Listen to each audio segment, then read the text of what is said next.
와우! 달순의 라이브! 자, 오늘 주제가 뭡니까, 그래서? 예, 케인인데요. 케인. 예, 진보한 케인에 대한 겁니다. 케인 왜 미쳤냐? 예. 예, 이번 시즌에 수립한 기록들만 일단 정리를 조금 해봤습니다. 개막전 에버튼전은 이제 무득점에 그치면서 패했잖아요. 0대1로 패하고 나서 이제 2라운드 사우스햄튼전에 이제 1골 4도움을 올리면서 손흥민이 4골 넣을 때 4개 다 도왔던. 예, 이게 그러니까 그 프리미어리그 역대 6번째로 한 경기 4도움을 기록한 선수가 됐거든요. 예, 그 이제 잉글랜드 선수는 처음인데 이게 또 웃긴 게 한 경기 4도움을 올린 그 전에 기록한 선수들이 1999년에 베르캄프, 그 2006년에 레스, 그 2009년에 세스크, 그 2012년에 아데바요르, 그 2013년에 카솔라, 케인까지 여태까지 얘기한 선수들 다 아스날, 토트넘 선수들입니다. 북런던 더비에서 뛰었던 선수들이네. 그마저도 그가 아데바요르만 아스날에서 있었다가 토트넘에서 이제 기록을 한 거거든요. 오케이. 이제 그리고 또 이제 사동 얘기하셨다시피 손흥민한테 다 골을 도움을 한 거죠. 한 선수에게. 예, 그래서 이거는 프리미어리그 역대 최초입니다. 말이 안 되지 사실. 한 선수가 4골 넣고 그 4골을 다 돕는다는 게. 예, 이제 5라운드 웨스트햄과의 경기에서 이 골의 도움을 올리면서 이제 그 프리미어리그 역대 티에리 앙리와 웨인 루니에 이어서 5라운드에 이제 10개 이상의 공격 포인트를 올린 세 번째 선수 등극했고요. 그러니까 초반 5경기 했는데 이미 공격 포인트가 공포가 10개를 넘어버렸다. 예. 이거는 역사상 세 번째다. 그리고 이제 5라운드 기준 12개잖아요, 공격 포인트가. 이거는 이제 5라운드 기준 역대 최다 공격 포인트. 이 기록 자체는 이미 최다다. 번리전. 이제 그 6라운드 번리하고의 경기에서 그러니까 6경기에서 8도움을 올렸는데 이게 그 케인이 단일 시즌 최다 도움이 2016-17 시즌에 7도움이었거든요. 그러니까 이미 6라운드 때 본인 커리어 하이에 도움을 올렸다는 거예요. 예, 그리고 이건 이제 루도 고레츠하고의 경기에서 공식 대회 13경기에 추천해가지고 12골 10도움을 올렸거든요. 예, 그래서 이제 두 자릿수 골과 도움을 동시에 달성을 한 거고요. 이건 모든 대회를 합쳐서 13경기에서 이미 텐텐해버렸다. 예, 케인이 토트넘 소속으로 300번째 출전 경기였고요. 루도 고레츠전이. 거기서 이제 200호 골을 넣으면서 공식 대회, 그리고 또 공교롭게도 홈에서 100골, 원정에서 100골. 그렇게 했었다. 예. 이제 그리고 곧바로 주말 경기에서 6라운드 경기에서 또 이제 프리미어리그 통산 150골을 기록을 했는데요. 이제 그 218경기에서 150골 넣은 걸로 프리미어리그 역사상 앨런 시어러 212경기, 그리고 아구에로 217경기에 이어서 최단 기간 150골을 넣은 선수로 등극을 했습니다. 프리미어리그 역사상 150골 돌파를 세 번째로 빨리 했다. 예. 이제 그 대망의 북런던 더비입니다. 예, 북런던 더비에서 해리 케인이 손흥민의 골을 13분의 어시스트를 했죠. 예, 그래서 이제 그 유럽 5대 리그 선수들 중 가장 먼저 그 10도움을 올렸고요. 리그에서만. 예. 리그에서만. 이게 그 프리미어리그 역사로 따져도 11라운드에 10도움을 올린 거는 웨이질이 이제 2015-16 시즌에 그렇게 올리고 나서 예, 프리미어리그 역대 최단 기간 그 10도움 타이 기록인 거죠. 예. 이 경기에서 골까지 전반 종료 직전에 골까지 넣으면서 손흥민의 패스를 받아서 북런던 더비 역대 그 공식 대회 최다 골 기록을 수립을 했고요. 그리고 이제 공격 포인트에서도 11골 2도움으로 최다 공격 포인트 기록자로도 등극했습니다. 북런던 더비에서. 예, 이건 뭐야? 프리미어리그거든요. 프리미어리그만 놓고 봤을 때. 프리미어리그만 놓고 봤을 때 아데바요르는 8골 4도움으로 12개였거든요. 공격 포인트가. 예, 근데 이제 해리 케인이 1골 2도움을 추가하면서 아데바요를 넘어선 거죠. 그리고 이제 케인이 여기서 이제 손흥민한테 도움을 준 게 총 8도움을 기록을 한 거거든요. 10도움 10개 중에. 10개 중에 이제 8개의 도움을 올렸는데 단일 시즌 프리미어리그 역대 그 최다 도움이 콜리모가 이제 로비 파울러한테 1995-96 시즌에 9도움을 한 게 있고요. 또 이제 마이크 뉴엘이 앨런 시어러한테 9도움을 한 게 있거든요. 근데 11라운드에 이미 8도움을 올린 겁니다. 역대 3위. 그래서 이제 현재 그 프리미어리그에서도 독보적으로 1위죠. 예, 두 선수가 주고 넣고. 해리 케인이 어시스트해서 손흥민이 넣은 게 8개. 예. 손흥민이 어시스트해서 케인이 넣은 게 3개. 공동 2위. 그러니까. 예. 그래서 이게 그 11개를 골을 합작한 게 프리미어리그 역대 최다 공격 그 골 합작 공동 3위입니다. 단일 시즌 기준. 그러면 저 13개를 넘는 건 뭐 시간 문제네. 그렇죠. 예, 조만간 넘어서겠죠. 그리고 이건 이제 프리미어리그 역대 그 골합작 주요 기록 많이들 아시죠? 이미 예. 램파드하고 드록바가 이제 1위였고 손흥민, 케인이 이제 피레스, 앙리 그리고 다비드 실바, 아구에로와 함께 공동 2위였는데 이번에 두 골을 합작을 하면서 단독 2위로 올라선 거죠. 5골 차니까 드록신과 램파드의 적어도 올 시즌 넘어설 가능성이 매우 높죠. 그렇죠. 네. 그리고 이제 이 경기가 케인이 프로 데뷔하고 나서 뭐 초기에 이제 임대를 다녔잖아. 미러라고 레이튼 오리엔트하고 네, 레스터 시티 임대 간 것과 그리고 잉글랜드 대표팀까지 모두 다 합쳐가지고 250골이었습니다. 그러니까 지금 요까지 한번 제가 이런 거라는 거잖아요. 그러니까 지금 해리 케인이 골도 그동안 어마어마하게 넣었었고 통산 기록도 그래서 웬만한 기록들을 다 갈아치웠는데 이번 시즌 초반에는 골뿐만 아니라 골도 잘 넣고 있지만 해왔던 대로 도움이라고 하는 것도 어마어마하게 하고 있다. 그냥 조금 잘한다가 아니라 뭐 이런 숱한 기록들과 놓고 보더라도 프리미어리그 내에서도 유럽 전체로 놓고 보더라도 압도적인 어시스트 능력을 보여주고 있다. 앞에 이 수많은 데이터들 얘기해줬잖아요. 한마디로 요약을 해주세요. 어쨌건 그 득점 행보도 평소만큼이나 상당히 잘 나가고 있는 데다가 도움이 역대급을 치고 있다는 거죠. 그러면서 이제 왜 검언은 도움이 올라갔는가 좀 이런 것들에 대한 분석들을 하겠다는 거죠. 자, 그 이유에 대한 분석입니다. 일단 이거는 포체티노 감독 시절에 포체티노 감독 마지막 28경기의 히트맵이거든요. 보시면 아시겠지만 이제 상당 부분이 공격 라인에 있죠. 그렇죠. 그 하프라인 위쪽에 위치하고 있는데요. 무리뉴 감독 부임하고 이제 28경기에서의 히트맵인데 더 내려왔죠. 포체티노 감독 때랑 비교하면은. 다시 한번 볼까요? 우리 앞에 거 한번 볼게요. 제가. 요게 포체티노 감독 시절 저기 박스 근처와 그 아래쪽에 많이 찍혀있네. 아, 좀 더 넓게 분포되어 있고 조금 아래쪽에 그 상대적으로는 좀 분포되어 있군요. 참고로 그 케인이 무리뉴 감독 부임하고 나서 페널티 박스 안에서 전체 그 볼터치의 대비 페널티 박스 안 볼터치 횟수가 확률이 10%거든요. 비율이 10%인데 이게 케인 그 단위 시즌 역대 최소 수치라고 합니다. 이번 시즌이. 그리고 이건 이제 그 2017-18 시즌부터 지난 시즌까지의 키패스들 기록한 것, 도움 기록하고 한 것들이거든요. 근데 그 중에서 저 빨간색이 이제 기대 도움이 0.1 이상 되는 것들만 나온 거예요. 그래서 이게 기대 도움은 6.99인데 보시면 아시겠지만은 대부분 빨간색이 어쨌건 중요한 건 그거예요. 대부분 빨간색이 페널티 박스 안에 위치하고 있죠. 그러니까 그 정도로 도움이 되거나 아니면 기대 도움이 높았던 것들이 다 페널티 박스 안쪽에 있었다는 얘기거든요.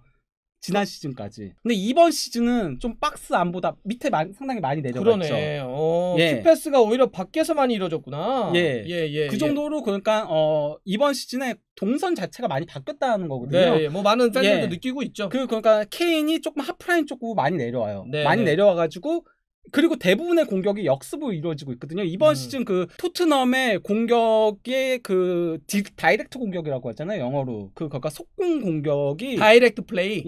그게 거의 22회로 리즈 유나이티드와 함께 가장 많거든요. 프리미어리그에서.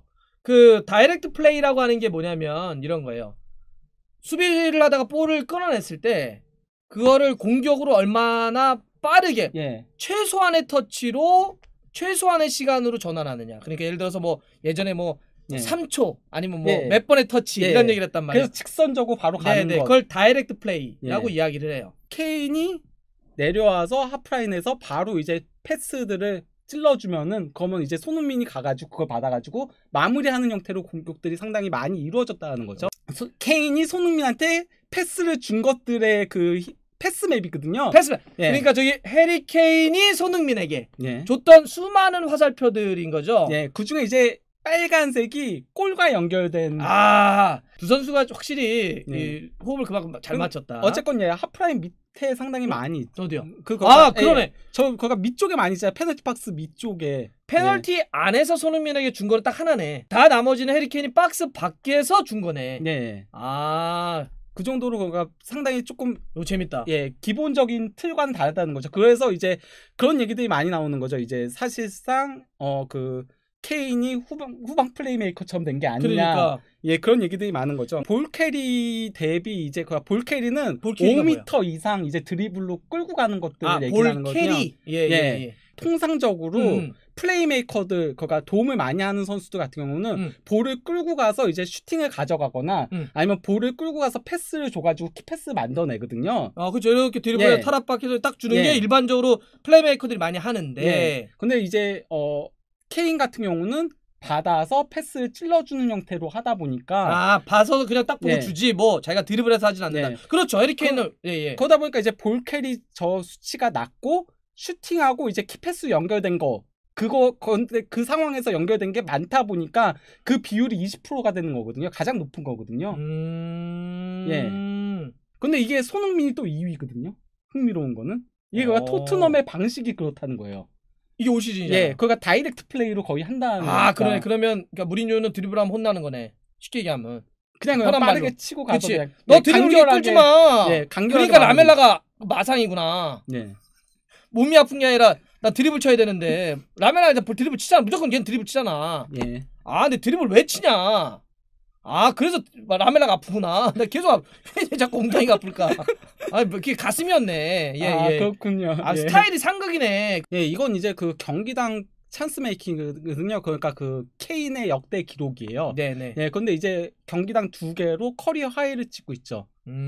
예, 이 정도 그러니까 그 경기당 키패스 찬스 메이킹이 늘어났다는 겁니다. 어마어마하게 늘었네. 네, 과거 거의 놓고 보면 2배 가까이 늘었죠. 그리고 이거는 이제 찬스 메이킹 이번 시즌 그 프리미어리그 순위인 건데요. 브루노 네네. 페르난데스가 1위고 뭐 해가지고 이제 공동 8위인 건데요. 해리케인 선수가요. 22개로. 네. 근데 이제 도움은 10도움으로 독보적인 1위죠. 그리고 이제 이 얘기인 즉슨 2.2개의 찬스 메이킹당 하나의 도움이 나온다는 거거든요. 어마어마한 순도네. 그렇죠. 예, 그러니까 도움 성공률이 키패스 대비, 그러니까 찬스 메이킹 대비 도움 성공률이 무려 45.5%에 달합니다.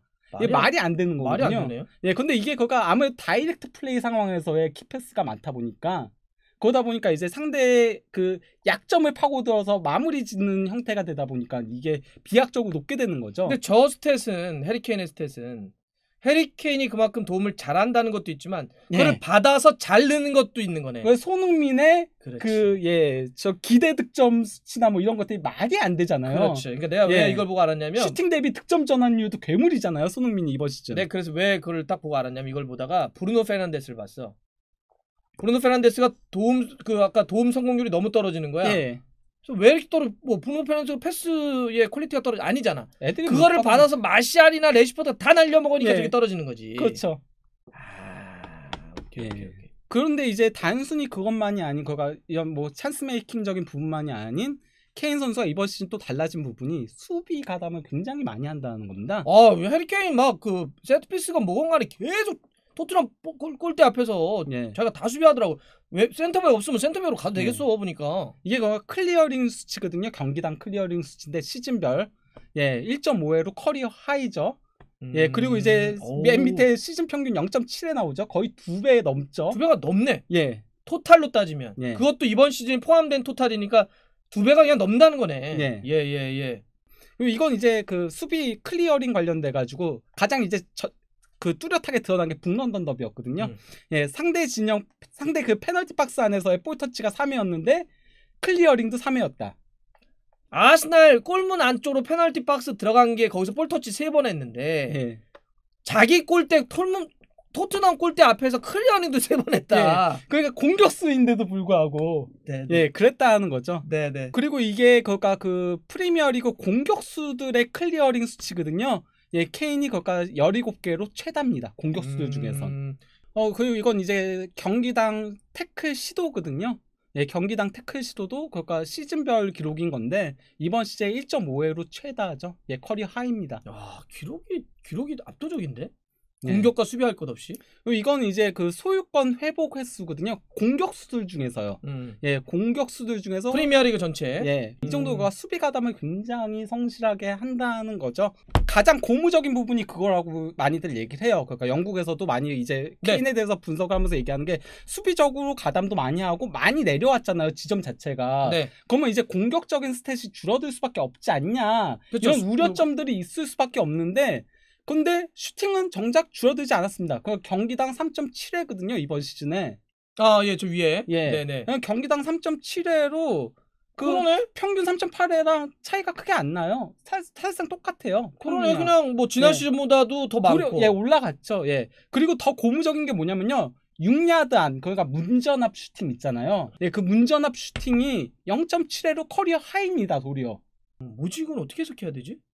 그만큼 그가 필요할 때는 또 공격 진영으로 잘 들어간다는 거죠. 야. 예, 그리고 토트넘이 지금 거가 잘 되고 있다는 거예요. 배급도 잘 된다는 거예요. 그러니까 케인 자체가 박스 안에 있는 적은 많지가 않지만은 과거엔 그렇다고 많이 박혀 있어도 배급이 잘 안 됐는데 지금은 들어가 있을 때 바로바로 배급이 된다는 얘기인 거죠. 그러니까 나와서 자기도 주고 또 자기가 막상 딱 들어가면 은돈벨레 소름인 딱딱딱 찔러주고. 네. 오케이. 그리고 이건 이제 오픈 플레이 상황에서의 그 기대 득점에 얼마나 그 관여를 했는가인 거거든요. 근데 이제 해리 케인 선수가 8.9회로 이제 그러니까 프리미어리그 전체 1위인 거죠. 예, 그리고 이제 5위에 손흥민 선수가 6.7회로 있고요. 그러니까 어쨌든 두 선수의 합도 대단한 거네. 그러면 이제 종합적으로 한번 평을 해주신다면 케인의 올 시즌 가장 그래서 변화의 지점은 뭡니까? 플레이메이킹적인 부분이라고 할 수 있겠죠. 골은 네. 워낙 잘 넣었던 선수고 지금도 잘 넣고 있지만 네. 도움을 주는 플레이메이킹과 같은 역할이 확실히 네. 눈에 띄게 달라졌다. 케인이 그렇게 플레이메이킹까지 잘하게 된 이유는? 뭐 일단 뭐 감독이 그렇게 지시한 부분들도 있겠고, 네. 예, 그리고 이제 케인이 개인의 능력이 조금 늘어난 부분들도 있어요. 왜냐면은 그런 패턴들이 단순히 그러니까 토트넘에서만이 아닌 잉글랜드 대표팀에서도 제법 잘 나오고 있거든요. 최근 들어서 특히나 이제 스털링이라던가 아니면 레시포드라던가 제이든 산초한테 그런 식으로 찔러주는 패스들이 상당히 그게 도리어 보면은 무리뉴 부임하기 이전부터 조금씩 나왔었거든요. 근데 이제 어떻게 보면은 무리뉴 감독이 그것들을 조금 더 살린 부분들도 있다고 생각을 합니다. 케인에게 상당히 집중돼 있었던 그런 여러 가지 공격 스탯들 아니면 케인의 높은 위치 이런 것들을 좀 더 분산시키고 손흥민 선수의 그런 롤도 주고 이러한 전술 변화가 그러니까 사실 해리 케인은 지금 축구를 제일 잘할 나이가 됐어요. 네, 그렇죠. 93년생이에요. 예. 이게 그 전성기에 딱 돌입할 시기죠. 27살, 8살 만으로. 이때가 피크 쳐서 이제 가면서 이제 30 넘어서 이렇게 조금씩 떨어지는 건데 지금 제일 그렇게 개인적인 진화도 있었지만 무리뉴 감독의 어떤 그런 전술적인 변화, 그다음에 분산 이런 효과도 있다. 그런 것들이 해리 케인을 완전히 변화하게 했고 거의 미치게 만들었고 거기는 아까 중간중간에 분석해줬지만 손흥민 선수와의 어떤 최고의 파트너십 이런 것도 좀 있다. 그런데 이제 걱정은 좀 패턴이 너무 정형화되어 있는 느낌이 있고 그리고 이제 손흥민, 케인 이 원 패턴인 거거든요. 그러니까 첼시전에가 가장 대표적인데 그 경기에서 램파드 감독이 일부 그러니까 아예 그래 그렇게 할 거면은 우리는 안 올라갈게 하면서 있어버리니까 양쪽 다 그냥 그러면 0대0이 되어버렸잖아요. 슈팅도 제대로 못 가져갔거든요. 그거를 많이 대비해가지고 쉽게 얘기하면 손흥민이 칠 수 있는 뒷공간 안 줘버리고 막 두 선수를 막 마킹을 되게 강하게 붙여버리고 사실 그때 그래서 캉테가 첼시 경기에서 케인을 굉장히 잡더라고. 따라가가지고 그래서 끝나고 나서 나 재밌었던 게 무리뉴 감독이 여러 가지 얘기를 했는데 그중에 하나가 이런 게 있었어. 오늘 상대가 너무 수비적으로 나왔다고. 그것도 봤어? 나는 봤습니다. 이제 조금 다른 방식의 득점 루트들을 만들어낼 필요성이 있다는 거죠.